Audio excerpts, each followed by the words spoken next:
Glória a Deus. Meus irmãos, a paz do Senhor Jesus. Meus irmãos, a paz do Senhor Jesus. Está frio, mas nós estamos acordados. Amém, irmãos? Está frio, mas está bom. Glória a Deus. Abra sua Bíblia comigo, por favor, em Gênesis. Glória a Deus. Gênesis capítulo de número 37.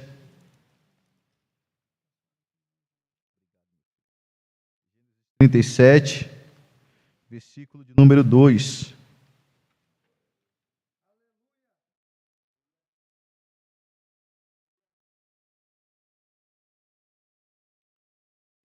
Versículo de número 2, versículo de número 3, e depois nós vamos para o capítulo de número 39. Glória a Deus. Diz assim a palavra do Senhor Jesus.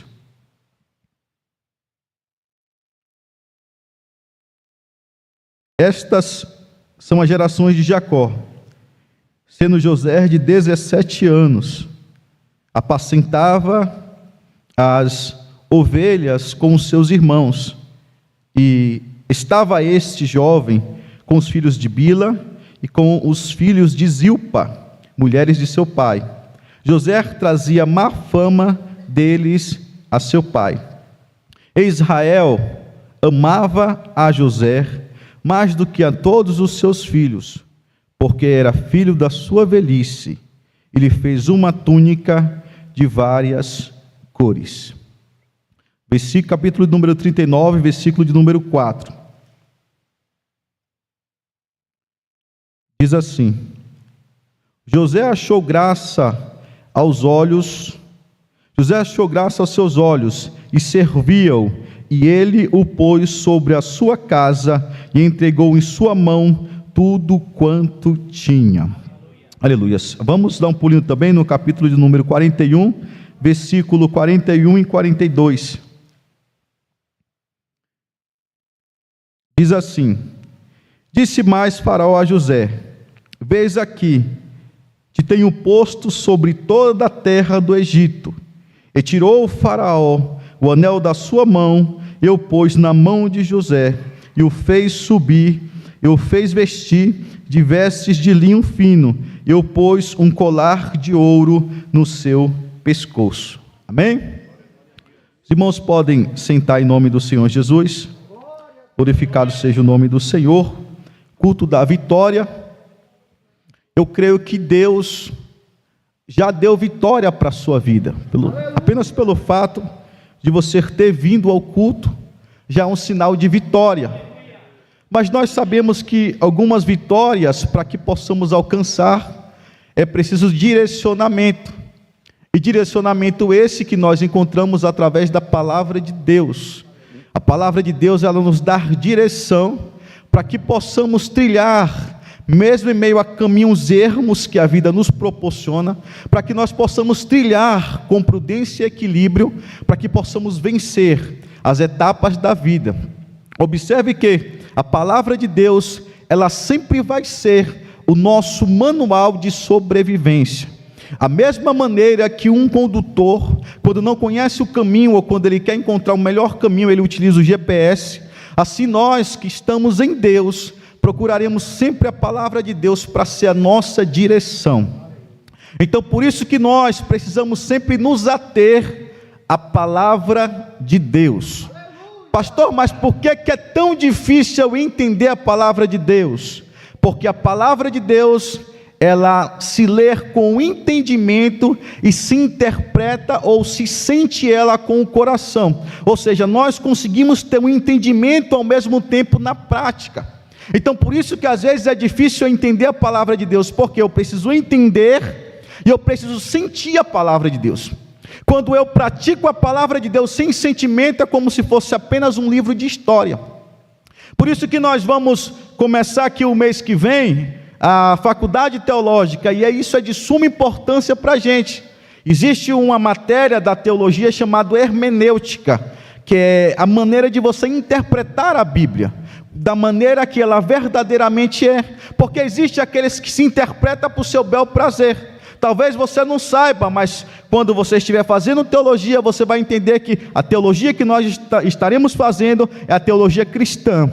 Existe a teologia católica, existe a teologia satânica, existe a teologia maçônica e existe também a teologia budista, que é a parte que eles vão usar, só uma parte do Antigo Testamento. Existem vários tipos de teologia. A teologia que nós vamos praticar é a teologia cristã. Por quê? Porque ela vai nos apontar, nos direcionar para Cristo. Então nós vamos sempre aprender de Cristo e para Cristo, porque nós estamos aqui por Cristo.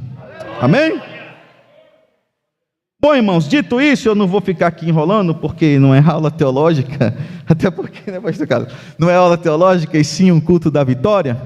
Quando nós olhamos para a vida de José, nós vamos ver um homem que passou por várias dificuldades na vida. Mas quando nós vamos olhar ao fundo a situação de José, nós vamos nos identificar com ele, porque José passou muito pelo que nós passamos. José enfrentou muito daquilo que nós enfrentamos. E é muito comum alguém olhar apenas para quando José subiu o carro de Faraó, quando José interpretou o carro de Faraó e quando José virou governador do Egito. Há quem olha para José e fala: nossa, que bênção, Deus prosperou e abençoou a vida de José. Olha aonde José chegou, olhem no que José se tornou. Mas é preciso nós pontuarmos e entender que para chegar aonde José chegou, foi necessário enfrentar alguns problemas, foi necessário passar por algumas etapas da vida, foi necessário enfrentar algumas circunstâncias da vida. E quando nós olhamos para a vida de José e vamos aprender com ele, nós vamos entender que assim como José passou, nós também vamos passar. Assim como José venceu, nós também venceremos. Por quê, pastor? Porque o mesmo Deus que José servia é o mesmo Deus que você serve. O mesmo Deus que José servia é o mesmo Deus que eu e você servimos, e é o mesmo Deus que deu vitória para José, também tem vitória para a tua vida, também tem vitória para a tua casa, também tem direção para o teu caminho, e também tem sustento para a tua vida e refrigério para a sua alma.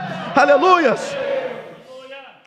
Meus irmãos, quando nós olhamos para José, nós vemos um jovem de 17 anos, e quando eu me lembro da minha juventude com 17 anos, Bruno, eu fiz muita coisa sem pensar, e o jovem ele é assim, ele é meio impulsivo, né? E José, ele chegava para papai e falava: papai, ó, meus irmãos estão tudo lá, ó, atrapalhando, estão brincando e não estão cuidando das ovelhas. E aí papai, Jacó, ia e brigava com os irmãos, e os irmãos iam e olhavam torto para José. Que é assim que acontece lá em casa. Zaf me conta o que as meninas fazem de errado, e as meninas querem excluir ele, porque ele é o pequeno e ele é o dedo duro. Porque quem está no erro e não quer se consertar, ele não quer saber que o erro foi exposto. Ele quer procurar e separar, tirar de perto quem denunciou o erro. Então Asaf é o dedo duro de casa, porque ele chega: papai, ó, Raquel estava fazendo isso, isso e isso. Papai, Raíssa fez isso, isso e isso. O senhor falou para elas guardar o celular 10h30, 10h40 ela guardou o celular e falou: fica quieto, né? Ainda fala assim, ainda mandou ficar quieto, pai. Mas eu vou contar para o senhor. Há quem olhe para José e fale que José era fofoqueiro, porque um jovem de 17 anos, ele quer fazer o que é certo. Ele às vezes não pensa muito no que tem que ser feito. Quando a pessoa vai ficando mais velha, uns vai querer omitir, outros já mente logo escancaradamente. Nós olhamos para José e podemos observar que José vai contar a má fama dos seus irmãos para o seu pai. Seu pai, de contramão, olha para José e vê um potencial diferente, porque José era diferente dos seus irmãos, não apenas porque vinha contar os erros do seu irmão para o seu pai, porque embora José contava os erros do seu irmão para o seu pai, mas José também errava, porque José não era perfeito. Então nós precisamos pontuar que eu não tenho que me preocupar com o erro dos meus irmãos apenas, eu tenho que me preocupar muito mais com os meus erros. Então José, ele se preocupava com o erro dos seus irmãos, pontuava para o seu pai. Seu pai olha para José e vê qualidades em José, vê que José era diferente, não porque José apontava os seus irmãos, mas era diferente. Alguma coisa tinha de diferente nesse menino. Ele tem um potencial diferente do que os seus 11 irmãos têm, do que os seus 10 irmãos tinham. Quando nós olhamos para esta palavra, para este versículo, nós podemos ver que José, ele trazia má fama para os seus irmãos, e o seu pai observava todas estas coisas. E a Bíblia vai nos dizer então que quando José faz isso, de repente Jacó entende que José não podia mais estar à altura dos seus irmãos. José não podia mais ser tratado como seus irmãos eram. José precisava ter um tratamento diferenciado. Então Jacó, ou Israel, na faculdade teológica nós vamos aprender por que Jacó, por que Israel. Israel é a junção de 3 nomes, e Shirael, e nós vamos entender que esses 3 nomes simbolizam a tribo de Israel, que hoje em dia é a terra de Israel. Então na faculdade teológica você vai aprender, não vou ensinar aqui. Então, irmãos amados, nós vamos entender que Jacó, que se tornou Israel, que era pai das 12 tribos, ou dos 12 filhos, Jacó, ele vai pegar, fazer uma túnica bonitinha de várias cores, e vai dar para José, não apenas porque Jacó via em José um filho diferente, não apenas porque Jacó via em José um filho que caguetava, ou que falava dos outros, não, mas porque ele via um potencial diferente na vida de Jacó. Porque há quem olhe para você e fala, não, mas é porque aponta. Outro vai olhar para você e fala, não, é porque critica. Não, mas papai gosta mais dele. Não, mas papai gosta mais daquela. Porque isso, porque aquilo. Às vezes não é por isso, é porque o seu pai está enxergando em você um potencial que os seus irmãos não enxergaram. O seu pai está enxergando em você um potencial que nem você mesmo ainda enxergou. Quando Jacó olhava para José, Jacó sabia que José tinha um potencial, e Deus iria usar esse potencial que Jacó tinha, que José tinha, para a glória do nome do próprio Senhor. Jacó então vai e dá a túnica para José. Os mesmos irmãos que ficavam brigando com José, olha para aquela túnica e fala, não é possível. A gente trabalha, mas não tem uma túnica. A gente serve ao nosso pai, mas não tem uma túnica. A gente é filho também, ou nós somos filhos também, do mesmo pai, mas não temos uma túnica. Por que o nosso irmão tem uma túnica e nós não temos uma túnica? Por que às vezes nós observamos os valores que os nossos irmãos têm, em vez de olhar e observar os valores que nós temos? Nós precisamos entender que todos nós, sem exceção de ninguém aqui, temos o nosso devido valor.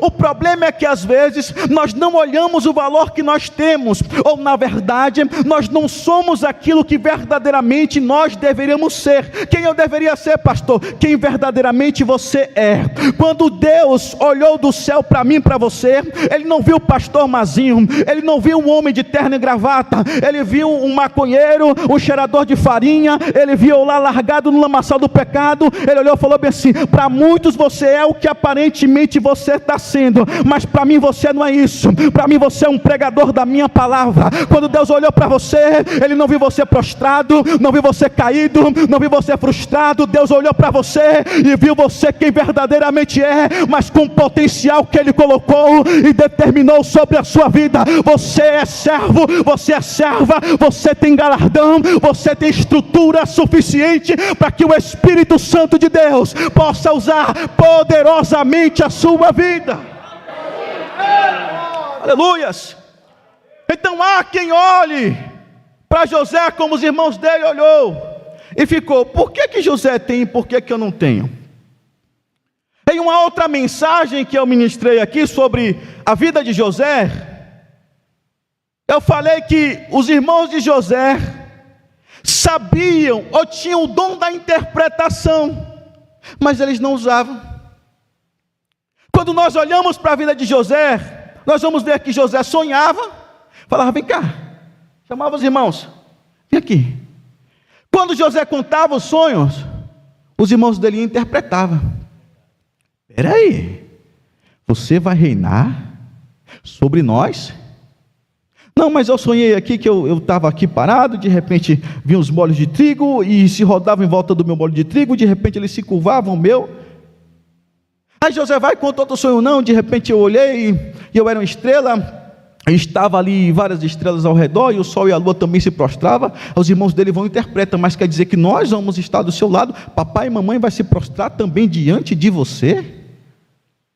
Então os irmãos dele sabiam interpretar, mas a visão dos irmãos de José não estava no dom que eles tinham. A visão dos irmãos de José estava naquilo que José possuía. Nós precisamos ter o cuidado de não olhar demais para a janela do vizinho, para as circunstâncias, para que os outros estão adquirindo, e se esquecer de nós mesmos. Irmãos, nós estamos correndo o risco, ou nós corremos o risco de ver pessoas subindo, pessoas avançando, pessoas decolando, enquanto nós estamos parados. Nós precisamos parar para analisar essa tão importante missão, que é de pregar o Evangelho, que é de falar de Jesus, que é de ser um servo de Deus. Mas eu não posso, ao mesmo tempo que eu falo para as pessoas, que eu prego no WhatsApp, que eu falo para os meus amigos, eu não posso esquecer de mim. Eu não posso esquecer da minha casa. Eu não posso esquecer do meu lar. José, ele foi separado pelo seu pai, no meio dos seus irmãos. E quando nós olhamos para aqui, para a trajetória do que houve, nós veremos que os irmãos de José bolaram um plano mirabolante. Pegaram José, colocaram numa cova, tiraram sua túnica, mataram um animal, mancharam com o sangue daquele animal, levaram para o seu pai, venderam José como escravo, e chegam para o seu pai e falam assim: olha papai, achamos isso aqui. E Jacó vai dizer: olha, José morreu, acabou-se José, foi despedaçado. Quando nós olhamos para a situação de José, diácono Wellington, parece que Jacó errou na proposta que tinha. Parece que Jacó errou em dar a túnica para José. Parece que Jacó errou naquilo que ele observou sobre a vida de José. Mas Jacó não errou. Assim às vezes somos nós. Parece que às vezes nós temos algo em casa, parece que às vezes Deus nos mostrou algo, alguém nos deu algo, o nosso pai ou a nossa mãe nos deu algo, e de repente aquilo se vai das nossas mãos. Parece que foi um tiro no pé, parece que deu errado, mas não deu errado. Não deu errado. São projetos de Deus nas nossas vidas que aparentemente pensamos que deu errado. Você se lembra quando Samuel ungiu Davi como rei de Israel? Samuel vai ungir Davi. Capítulo 16, é 1 Samuel 16, agora eu só não me lembro o versículo. Samuel vai ungir Davi. Davi é ungido rei sobre todo Israel. Só que depois que Samuel unge, nada mais acontece. Vê se acha aí, e coloca, é 12, é 13, não me falhou a memória agora. Depois que Davi é ungido como rei de Israel, nada acontece. Humanamente falando, nada aconteceu. Davi voltou a cuidar das ovelhas do seu pai. Davi voltou a trabalhar normalmente. Só que a unção havia sido derramada sobre a vida de Davi. Quem olhava para Davi, ou até mesmo seus irmãos, falava: ué, Samuel disse que ele ia ser rei de Israel. Saul continua no trono. As coisas continuam da mesma maneira. Mas por que ele não está exercendo o reinado ainda? Por que ele não está sendo rei já? Se ele já foi ungido como rei. Deus, na sua infinita onisciência, Ele vai mostrar para nós hoje aquilo que Ele vai fazer amanhã. E aí quem olha você hoje, dentro do molde, da forma, do tratamento de Deus, vai olhar para você e falar assim: quem você? Não. Quem eu? Não tenho capacidade, não sei, não posso. Mas aquele que sabe, aquele que tem, aquele que é, Ele olha para mim, para você, e fala bem assim: quando eu te chamei, eu não te chamei com uma preparação, eu te chamei já pelo teu nome, daquilo que você será, porque Deus, na sua onisciência, Deus sabe que também dentro da sua onipotência, dentro do seu todo o poder, Ele sabe que você não vai ser aquilo que você é hoje, você vai ser aquilo que Deus determinou para você amanhã. Aleluia. Deus, quando olhou para Davi, Deus não olhou Davi como um apacentador de ovelha, como apenas alguém que tocava muito bem a harpa. Não, Não, Deus olhou para Davi e falou: esse aí é o homem segundo o meu coração, esse aí é um rei que vai governar sobre o meu povo. Quando Deus permitiu Jacó dar túnica para José, era uma preparação no meio da sua família, daquilo que Deus faria sobre a vida de José, daquilo que Deus tornaria José amanhã. Deus tem planos para você, meu irmão, e não é porque aparentemente deu errado hoje, que tudo foi por água abaixo. Não, não, não, não é porque está aparentemente dando errado, que Deus mudou o plano, ou mudou a rota do projeto. Não, Deus não erra, Deus não falha, Deus não fracassa. O nosso Deus não começa um plano, um projeto para parar pela metade. Não, Deus está preparando você, Deus está capacitando você, Deus está te dando estrutura no meio da sua família, para você ser uma bênção lá fora, mas também ser uma bênção maior no meio da tua casa, no meio da tua parentela, no meio do teu lar. Aleluia.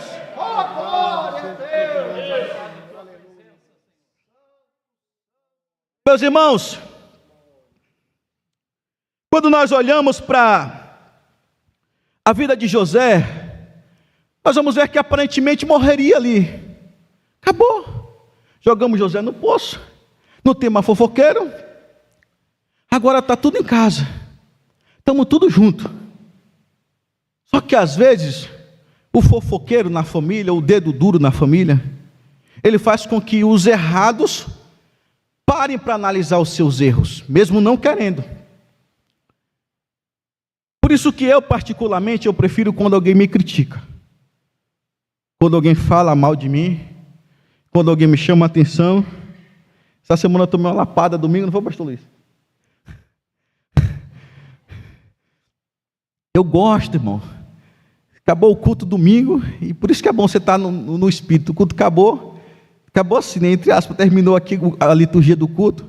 O pastor Luiz Missionário André me chamou de canto ali. Irmão, mas Jesus me bateu bonito, meu irmão. E é bom quando Jesus nos corrige, porque Ele corrige aquele filho que Ele ama. Então nós louvamos a Deus, porque Deus sempre vai nos dar direção, vai sempre nos proporcionar um caminho para que nós possamos trilhar. E quando nós olhamos para a vida de José, nós vamos ver que José, ele aparentemente estava seguindo o caminho da obediência para o seu pai, o caminho de fazer aquilo que é certo, e de repente ele se vê como escravo, numa terra que não era sua, no meio de um povo que não era o seu. É importante ressaltar, José foi para o Egito, José morou no Egito, José viveu no Egito, mas o coração de José nunca foi do Egito. Por isso que é importante você entender que quando se fala José do Egito, está errado, porque José nunca foi do Egito, José sempre foi de Canaã. O coração de José nunca foi do Egito, o coração de José sempre foi da terra prometida. Aleluia. Por isso que até mesmo quando ele estava morrendo, ele falou: eu estou morrendo, mas eu quero que quando vocês saírem dessa terra, leve os meus ossos também para a terra que Deus prometeu. Aleluia. José estava no Egito, mas ele não era do Egito. Irmãos, aí, de repente, José encontra uma nova oportunidade, porque já que não deu certo com os meus irmãos, eu preciso respirar outros ares, mesmo que na situação de José foi uma situação forçada. Ele respirou outros ares, mas não é porque ele queria. José vai encontrar, irmã Marilde, na oportunidade do trabalho, uma desenvoltura, para esquecer a frustração que teve com seus irmãos, para esquecer tudo aquilo que ele passou. Mas a Bíblia diz que de repente, o seu senhor, Potifar, vai olhar para José, e vê em José um potencial diferente do que os outros servos tinham. Aí Faraó vai olhar para José e falar assim: peraí, esse jovem é diferente. Esse jovem é diferenciado, peraí, eu vou colocar ele para governar sobre toda a minha casa. Aí Potifar pega José e coloca José para governar sobre a sua própria casa, porque vê que José tinha um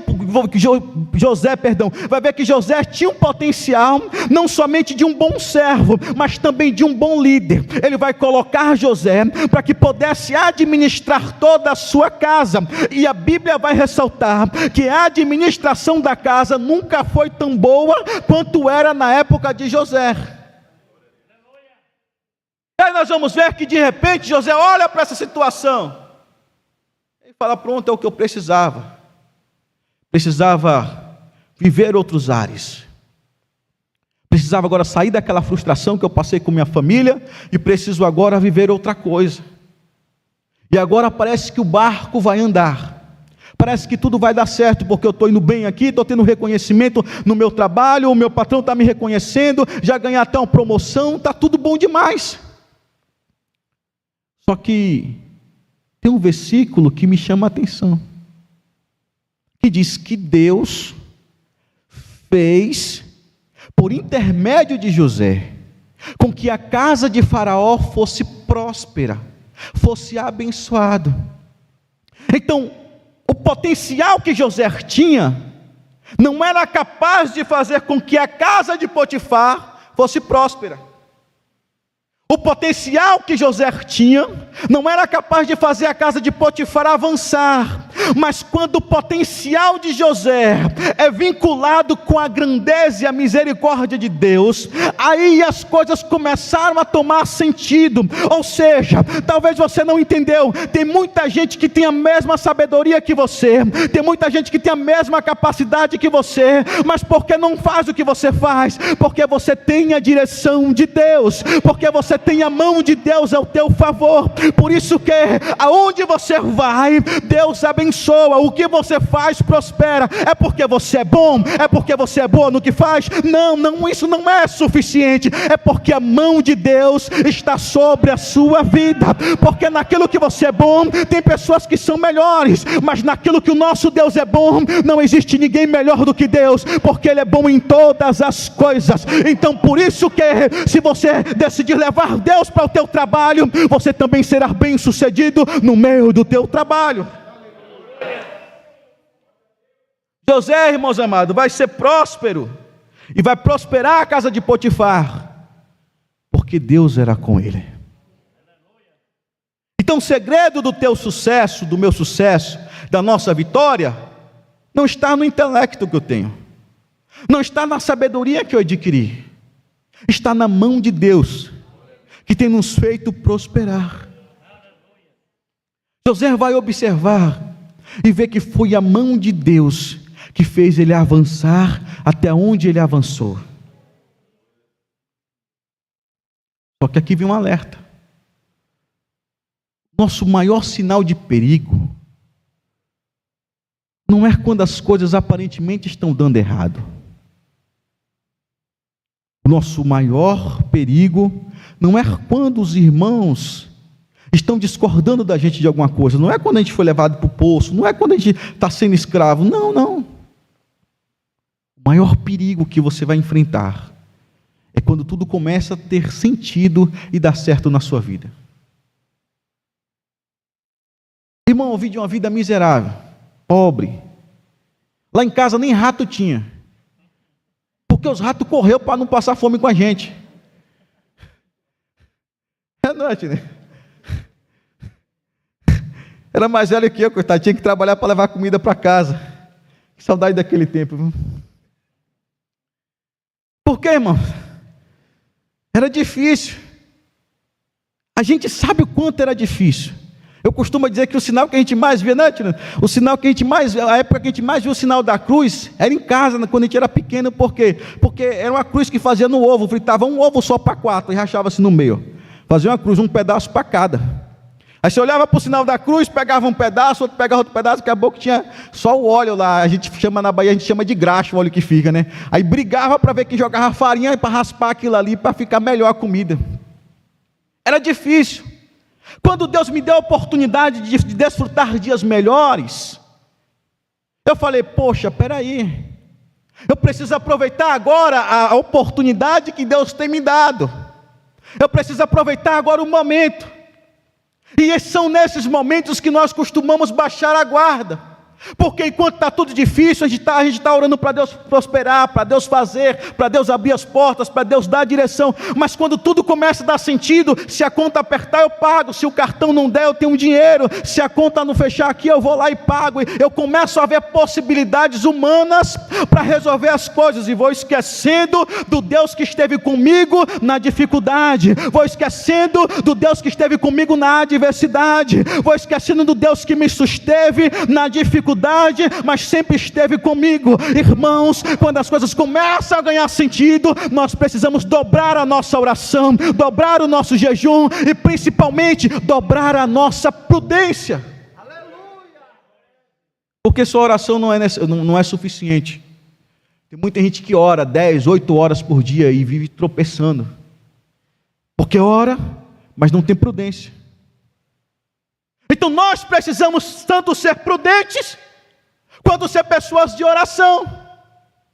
Quando José começa a ver tudo ganhar sentido, reconhecimento, a fama começa a chegar, de repente a mulher de Potifar começa a olhar para José, e agora José, que antes era um escravo, começa a ter visibilidade. Ela olha para José e fala: bonito de rosto, bonito de corpo. Opa! E a Bíblia vai dizer, literalmente, que ela começou a dar em cima de José. Mas nós precisamos ter cuidado, irmãos, porque Moabita tem em todo lugar. Nós precisamos ter cuidado, meu irmão. Se nós baixarmos a guarda, nós vamos perecer como Esaú. Tinha primogenitura, tinha de Deus, tinha outorgado, tinha deliberação, para que quando seu pai perecesse, o primogênito, o primeiro filho, ele daria sequência a tudo aquilo que era de seu pai. Ele ficaria com quase 80% de tudo aquilo que era seu pai. Mas a Bíblia diz que Esaú, porque estava com fome, falou: para que eu quero primogenitura? Eu vou morrer de fome se eu não comer. Jacó, que não era besta, falou: tu quer comer? Eu te dou um prato de mentira, me dá a sua primogenitura. Aí Esaú vai olhar e falar assim: me dá para cá, porque é melhor eu estar com a minha fome saciada, estar com minha barriguinha cheia, do que com título de primogenitura. Quando a barriga encheu, ele se arrependeu. E a Bíblia vai dizer que ele orou, chorou amargamente, pedindo a Deus a primogenitura de volta, e Deus não deu.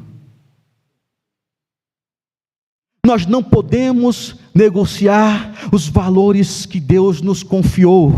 Nós não podemos negociar aquilo que Deus confiou nas nossas mãos. A Bíblia diz, irmãos amados, que a mulher de Potifar falou para José: José, deita-te comigo. José falou: José, deita-te comigo. Potifar não vai saber, está só nós dois dentro de casa, ninguém está vendo. Não vou não, não posso, não vou. Vai ser um pecado contra Deus e contra o meu senhor Potifar que me confiou. Aleluia. Irmão, ainda que você tenha que perder a sua túnica para os seus irmãos, ainda que você tenha que perder as suas vestimentas para a mulher de Potifar, mas não negocie aquilo que Deus confiou em tuas mãos. Não baixe a guarda, não ceda, não retroceda, não renuncie para trás, nem para pegar embalo. Nós vamos avançar, não vamos recuar. Nós não vamos permitir com que a nossa primogenitura seja trocada por um prato de lentilha. Irmão, escuta isso aqui. É interessante que o namorado, ele não quer repartir a namorada com ninguém, irmão, mas com ninguém. O noivo, ele não quer repartir a noiva com ninguém, a não ser que tenha alguém que tem um sentimento meio estranho. Mas eu não reparto a minha com ninguém, minha mulher, não, porque hoje em dia tem tudo. O negócio está tão de ponta cabeça que a gente não sabe mais de nada. Mas do mundo que eu vim, da criação que eu tive, não divido não, mano. Tem hora que se der até briga comigo. Fala: rapaz, tu é chato. Eu falo: rapaz, eu trabalho o dia todo, chego em casa, você vai ficar no celular? Dá atenção aqui para mim. Porque até com o celular eu não quero competir. Ela, estou respondendo o negócio das irmãs aqui, você fica me atrapalhando. Por quê, irmãos? A gente não quer dividir. Alguém aqui quer dividir a sua esposa? Quer dividir a sua namorada? Não quer.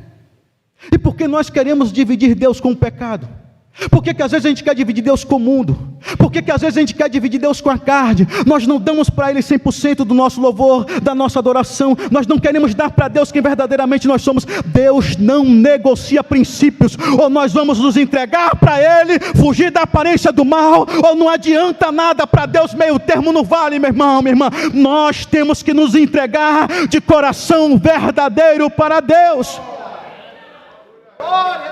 Nicodemos aparece em cena, vai procurar Jesus de noite, e chega para Jesus e fala: ô mestre, eu sei que o senhor é filho de Deus, é nascido de Deus, ninguém faz as coisas que o senhor faz. E ele começa a conversar com Jesus, mesmo ele sendo o doutor da lei. E aí Jesus faz uma simples pergunta para ele, ou responde, a pergunta dele, que para entrar no reino dos céus era preciso nascer de novo. E Nicodemos não entende ao certo o que Jesus queria dizer, porque nascer de novo não era novamente entrar no ventre da mãe. Nascer de novo não simbolizava apenas isso. Nascer de novo era necessário nascer na mente de Nicodemos, que ele morreu para o mundo, morreu para o pecado, morreu para a carne e nasceu para Deus. Tinha que brotar isso na mente dele, porque, irmãos, estudar a palavra de Deus, como eu falei no princípio, muita gente estuda. Pregar a palavra de Deus, muitos ateus pregam e dá de lambada em muito crente. Mas viver a palavra de Deus e pela palavra de Deus, só aqueles que têm realmente Deus no seu coração é que vão fazer isso. Então nascer de novo é quando não apenas você decide levantar a sua mão e aceitar Jesus. Nascer de novo não é apenas quando você desce no tanque batismal, que tem ali 7 palmos de água, que é equivalente como se fosse 7 palmos de terra, quando alguém morre e depois ressuscita. Então o símbolo do batismo é você morrer para o mundo e ressuscitar para Deus. Então automaticamente, quando eu aceito Jesus, eu não tomei banho ainda, eu não me batizei ainda, não desci as águas ainda, mas no meu coração eu já fui batizado no sangue de Jesus. No meu coração eu sou uma nova criatura em Jesus. Aí eu entendo que Paulo diz aos Romanos capítulo 8, portanto agora, ou seja, aqueles que estão em Cristo, nova criatura é. Paulo vai dizer Romanos capítulo 8, versículo 1, portanto agora nenhuma condenação há para aqueles que estão em Cristo Jesus, que não andam mais segundo a carne, mas que andam segundo o Espírito. Então quando eu aceito Jesus, não é quando eu entendo que Jesus é o caminho, não é quando eu entendo que Jesus é salvação, não é quando eu entendo que o inferno é real, que o céu é real, que Jesus morreu na cruz por mim, é quando eu decido viver por estas coisas. José, ele vai renunciar ao pecado. Aquele mesmo José que trazia má fama dos seus irmãos, que era um jovem muito cheio de vigor, ele vai agora renunciar ao pecado por amor a Deus. Ele podia falar: pastor, a carne é fraca, como às vezes nós falamos. Ele podia falar para Deus como às vezes nós falamos: ô Senhor, o Senhor sabe que a carne é fraca. Mas não, ele decidiu abrir mão dessas coisas, para que pudesse ter intimidade, fidelidade e lealdade com Deus. O momento mais difícil da nossa vida é quando tudo está indo bem. São nesses momentos que as portas vão se abrir das coisas que não convêm aos santos. São nesses momentos que as oportunidades vão bater na nossa porta, para a gente fazer aquilo que é errado fazer. E nós precisamos não ceder. Nós precisamos não recuar. Você parou para analisar que quando a mulher de Potifar, ela tentou José, Deus não apareceu para ele? Deus não falou nada. Deus ficou em silêncio. Porque Deus permite um vislumbre daquilo que Ele vai fazer na sua vida, vir sobre você. Que é quando Jacó, ele vai e coloca José sobre os seus irmãos. De repente parece que tudo se embaralha, tudo perde o sentido, já não estou mais entendendo nada. Daqui a pouco as coisas começam a ganhar uma outra projeção em um outro cenário, que é quando José começa agora a liderar sobre a casa de Potifar. De repente a mulher de Potifar aparece em cena, a tentação vem, só que José observa para tudo isso e decide fazer aquilo que é certo fazer, decide não fazer aquilo que é errado fazer, porque ele sabia que o erro tem um custo. O erro tem um custo. E sabe o que mais eu acho interessante, irmãos amados, e às vezes é até complicado a gente falar sobre isso, mas eu até vi um outro vídeo na internet, o rapaz falando sobre isso, se foi Cid até que me mostrou, achei interessante. Ele falou assim: qual é mais fácil? A gente ir para o céu ou a gente ir para o inferno? O que é mais fácil? Porque tem gente que fala assim: não, mas servir a Deus é difícil, estar na casa de Jesus é difícil, estar com Deus é difícil. Então tá bom. Quanto você paga para vir na igreja, para entrar na igreja? Nada. Você paga para você ir lá no mundo, numa festa, em qualquer lugar que você for, você tem que pagar. Aí quanto que você pagou pela sua salvação? Nada. Aí, quando você quer estar cheio de Jesus, o que é que você faz? Você ora. Pagou quanto pela oração? Nada. Estou cheio do Espírito Santo, estou bem, estou bem. Quando você paga para ficar bem lá fora? Tem que comprar cachaça, cocaína, maconha, tem que comprar um bocado de coisa para ficar bom. Então quer dizer que o céu tudo é de graça e é difícil. Aí para caminhar com o diabo, tudo o cara tem que comprar, pagar isso aqui, e é mais fácil andar com o diabo do que andar com Deus, que ainda tem a vida eterna? Não. Então às vezes são a inversão de valores que nós estamos permitindo com que o inimigo e o mundo coloquem nas nossas vidas, a ponto de que servir a Deus é um sacrifício, vir para os cultos é um sacrifício, renunciar é um sacrifício. Deus está sempre dos altos céus, olhando para toda essa situação, olhando a oportunidade que você tem, a oportunidade que eu tenho de pecar ou de não pecar. Deus está olhando do trono dele e observando tudo isso, e ele está olhando e observando e anotando no seu caderno. Deixa ver se ele vai renunciar, deixa ver se ela vai renunciar. A oportunidade está sobre a mão deles, eles têm o poder de decidir entre pecar e entre o não pecar, entre errar e entre o não errar. Está nas nossas mãos. Deus não interviu, Deus não falou para José: José, não peca não, que tem coisa melhor para você lá na frente. A decisão está nas suas mãos.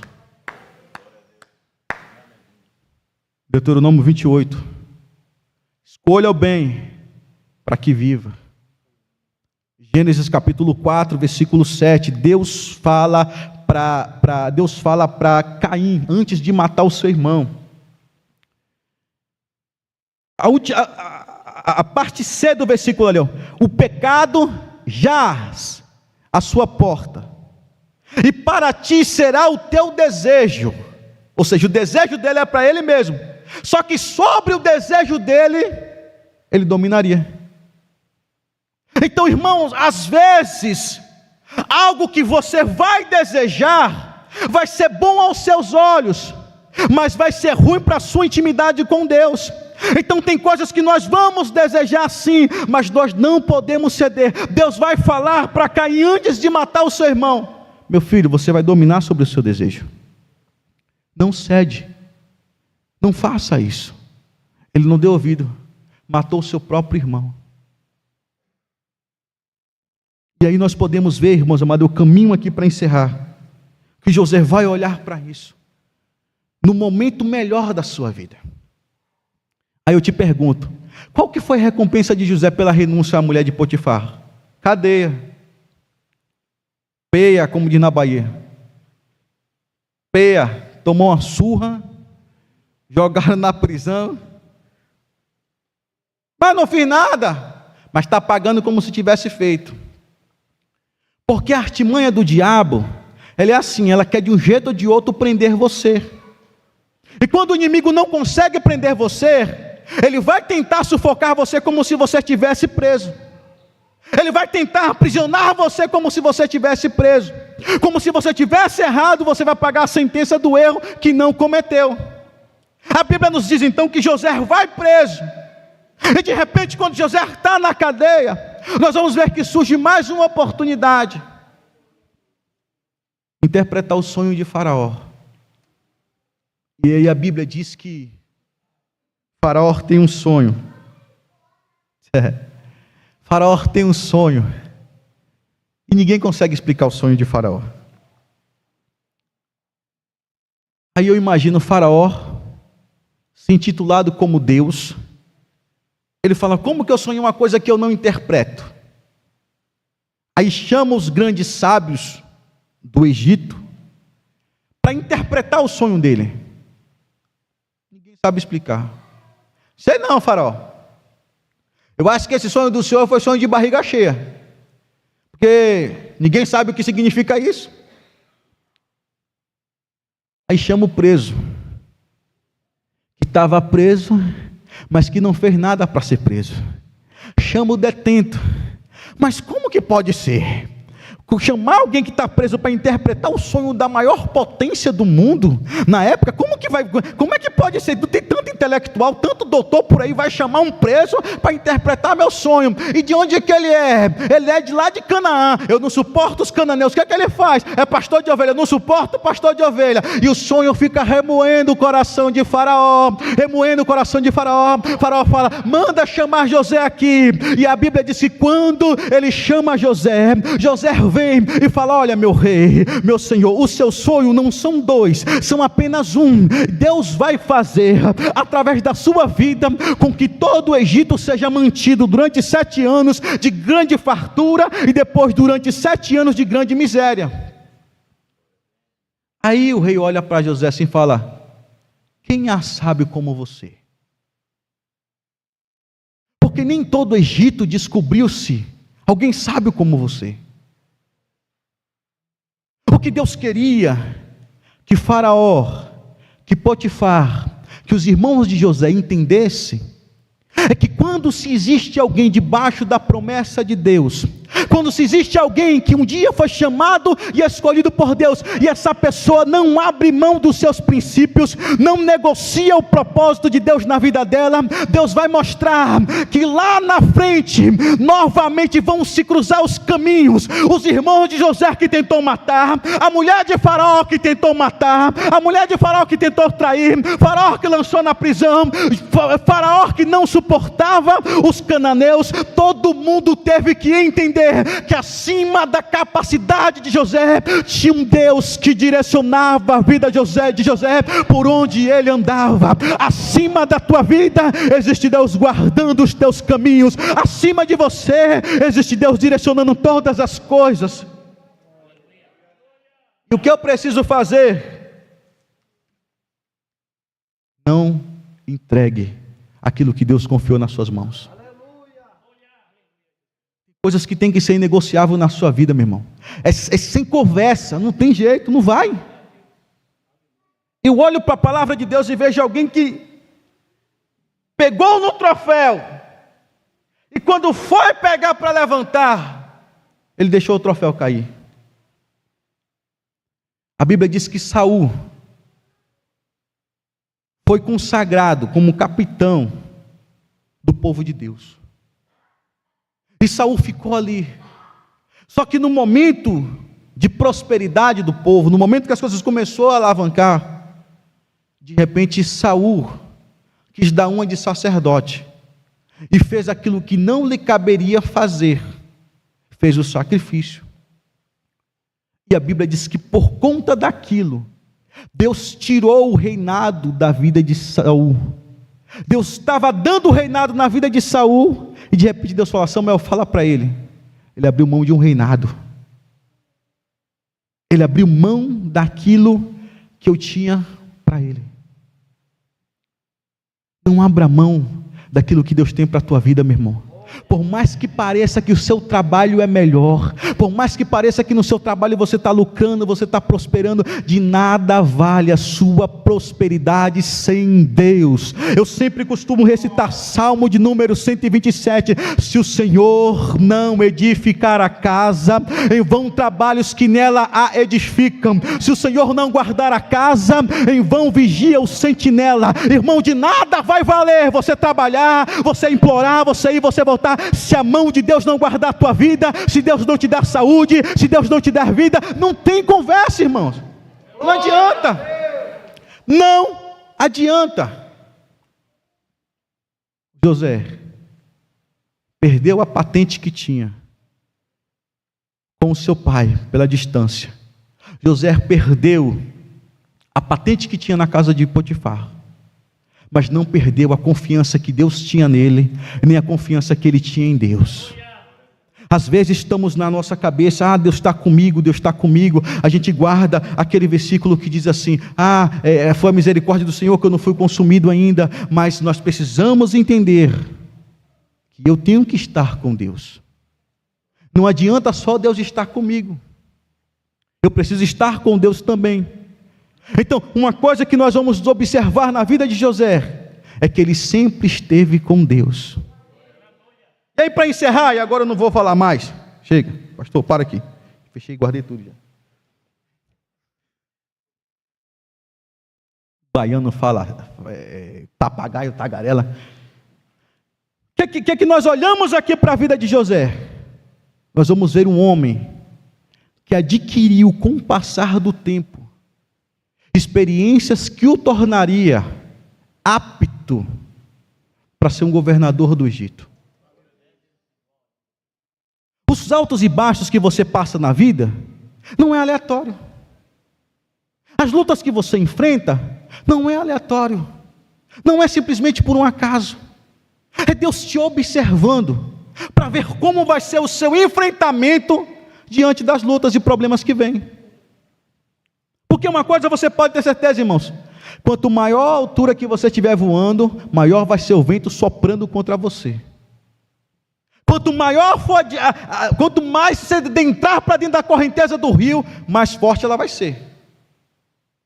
Mais forte ela vai ser.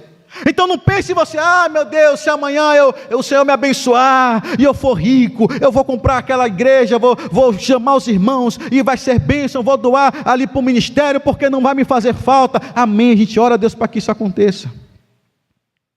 Mas em que eu tenho trabalhado para isso? Porque José não chegou de escravo a governador da noite para o dia. Teve um espaço de tempo. E nesse tempo ele foi sendo moldado por Deus e deixando ser moldado por Deus. Porque às vezes Deus quer moldar você, às vezes Deus quer me moldar, fala, não concordo com isso, não, para mim não dá. Aí vai e sai. Aí Deus usa o seu pai para te... Não concordo com isso aqui em casa. Se papai e mamãe falar isso de novo, eu saio de casa. Aí a gente não se deixa ser moldado por Deus. A gente vai ver em José alguém que era como se fosse uma ovelha, dócil. José não vai questionar os seus irmãos, José não vai questionar a mulher de Potifar, José não vai questionar a acusação injusta que ele estava sofrendo. José ficou quieto. Porque quem é de Deus sabe que a sua vida está nas mãos de Deus. Quando a gente estava vindo da Bahia, irmão, semana passada, semana retrasada, semana passada, irmão, eu já não gosto de altura. Pense no baiano medroso para a altura aí. Para mim a altura foi feita para passarinho que gosta de voar. Eu não gosto de voar, irmão. Para mim você pode mandar eu dirigir 10 dias que eu dirijo tranquilo, dando risada, mas levantou do chão, meu irmão, o coração palpita, eu fico seguro nas mãos de Jesus, Jesus segura na minha mão e eu vou. Quando o piloto fala, preparar para descer, para pousar, né? Quando está descendo? Pousar? Aí eu falei, glória, glória, aleluia, a luz acendeu, a placa de saída se acendeu. Eu falei, pronto, está terminando o meu sofrimento, a minha tortura está acabando. De repente, irmão, ele está descendo, daqui a pouco o negócio começa a tremer. Eu falei, sangue de Jesus tem poder. Aí começou a balançar, daqui a pouco ele levantou o bico de novo, começou a voar, o pessoal começou a ficar inquieto. Eu olhei para a moça grudou e sentou no canto. Eu falei, bom, meu ponto de apoio é as aeromoças, se elas estão com medo, agora desmantelou tudo para mim. Porque, irmão, quem tem medo, ele fica olhando para um corajoso. Quando ele vê que o corajoso arriou, ele fala: pronto, acabou. E aí eu vi tudo aquilo ali, daqui a pouco houve silêncio, aquele pessoal com medo, e eu falei bem assim: Jesus, e agora? Aí uma voz falou bem assim no meu ouvido: acabou para você. De hoje não passa. Falei: Jesus, eu sou grato ao Senhor pelo que eu vivi. Não vou gritar, não vou questionar, vou ficar em silêncio, confiando e descansando no Senhor.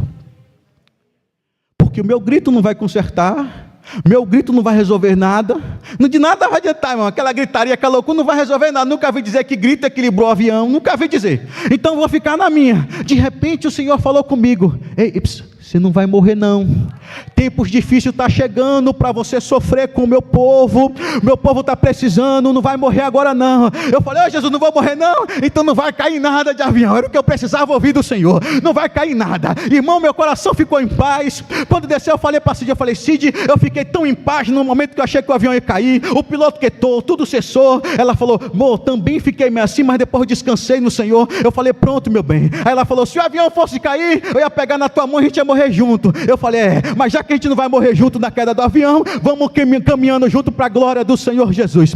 Meus irmãos, se tem uma coisa que nós precisamos fazer, é confiar no Senhor. Quem tem o coração firmado em Deus, sabe que por mais que o diabo atente, por mais que o diabo perturbe, por mais que o diabo critique ou invente alguma coisa, não pode parar aquilo que Deus tem sobre a sua vida. E eu volto a dizer, aquilo que o pai de José deu, os irmãos tomou, que foi a túnica. Aquilo que Potifar deu, a mulher de Potifar entrou pelo meio e tomou. Mas aquilo que veio do céu sobre a vida de José, ninguém pôde tomar, ninguém pôde tomar, ninguém pôde interpretar, porque a interpretação era de Deus, estava sobre o coração de José.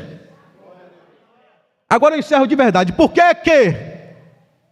eu falei que nós precisamos ser capacitados durante a provação do tempo?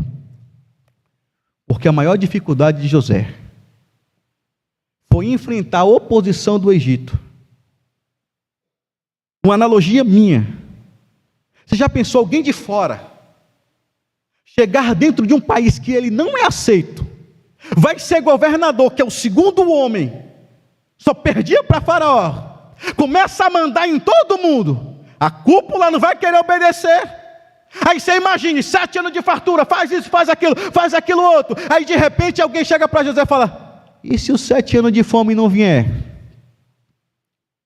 E se não der certo a interpretação do teu sonho? Porque fartura está tendo, sempre teve no Egito, mas e se não der certo? Quando nós temos experiência e intimidade com Deus, nós sabemos que Deus não nos deixará confundido. Por isso que Paulo vai dizer: eu sei em quem eu tenho crido. Eu sei. Irmãos amados, aproveite esse tempo de altos e baixos da vida para confiar em Deus, para criar uma estrutura, uma raiz, porque quando Deus te levar a patamares mais altos, você vai segurar firme e falar: Senhor, eu já passei pela ovelha, já passei por lá, continuo sendo ovelha, já passei pelo urso, já passei pelo leão, o gigante não pode paralisar minha vida. José sabia que tudo o que ele passou era por um propósito maior. Aguente firme, não retroceda, não renuncie, porque o que você está passando hoje faz parte da escola de Deus para aquilo que Ele tem para a sua vida amanhã. Forte abraço e que Deus te abençoe.